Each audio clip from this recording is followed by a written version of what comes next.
मैं तो नहीं लगवाऊंगा अभी वैक्सीन, मैंने अपनी बात कह दी। अखिलेश जैसे लोगों की सोच पर तरस आता है। हमें लगता है कि बाद में लोग कह दें कि नहीं, जनसंख्या कम करने के लिए, मारने के लिए लगा दिया वैक्सीन, तो आप नपुंसक बनाना, कुछ भी हो सकता है।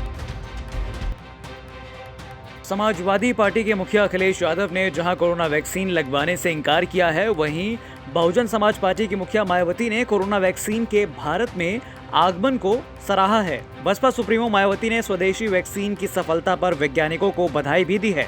मायावती ने ट्वीट करते हुए लिखा कि अति घातक कोरोना वायरस महामारी को लेकर आए स्वदेशी वैक्सीन का स्वागत और वैज्ञानिकों को बहुत बहुत बधाई। साथ ही केंद्र सरकार से विशेष अनुरोध भी किया है कि देश में सभी स्वास्थ्य कर्मियों के साथ साथ सर्व समाज के अति गरीबों को भी इस टीके की मुफ्त व्यवस्था की जाए तो ये उचित होगा। इससे पहले सपा के राष्ट्रीय अध्यक्ष अखिलेश यादव ने कहा था कि वैक्सीन बीजेपी की है और इसे मैं नहीं लगवाऊंगा क्योंकि मुझे बीजेपी पर भरोसा नहीं है।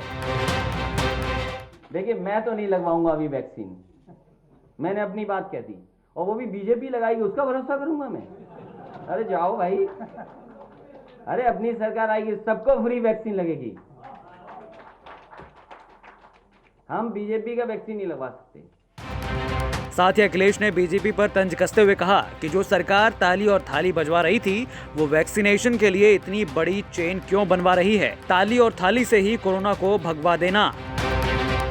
ये केवल कोविड उनके लिए, विपक्ष के लिए, कि कोई कार्यक्रम न कर ले विपक्ष, और ये चलाएंगे इसी के बहाने महंगाई, इसी के सामने बेरोजगारी, इसी से अन्याय छिपाएंगे अपना। अखिलेश यादव के कोरोना वैक्सीन नहीं लगवाने वाले बयान पर यूपी के डिप्टी सीएम केशव प्रसाद मौर्य ने पलटवार किया है। उन्होंने कहा कि अखिलेश यादव को वैक्सीन पर भरोसा नहीं और उत्तर प्रदेश वासियों को अखिलेश यादव पर भरोसा नहीं है। वैक्सीन पर सवाल उठाना वैज्ञानिकों का अपमान है, इनको इसके लिए माफी मांगनी चाहिए।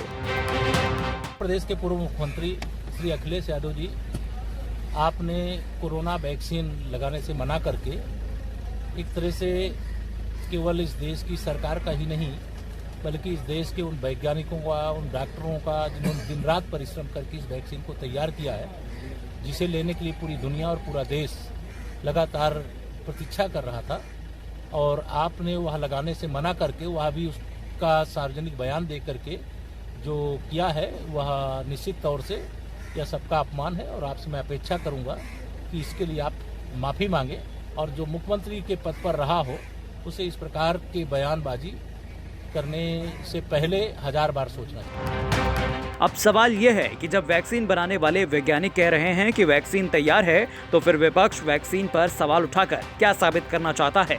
सवाल ये भी है कि क्या वैक्सीन किसी दल विशेष की हो सकती है? क्या वास्तव में वैक्सीन को लेकर अभी भी किसी तरह का भ्रम है? ये भ्रम फैलाने की कोशिश हो रही है। ब्यूरो रिपोर्ट, यूपी तक।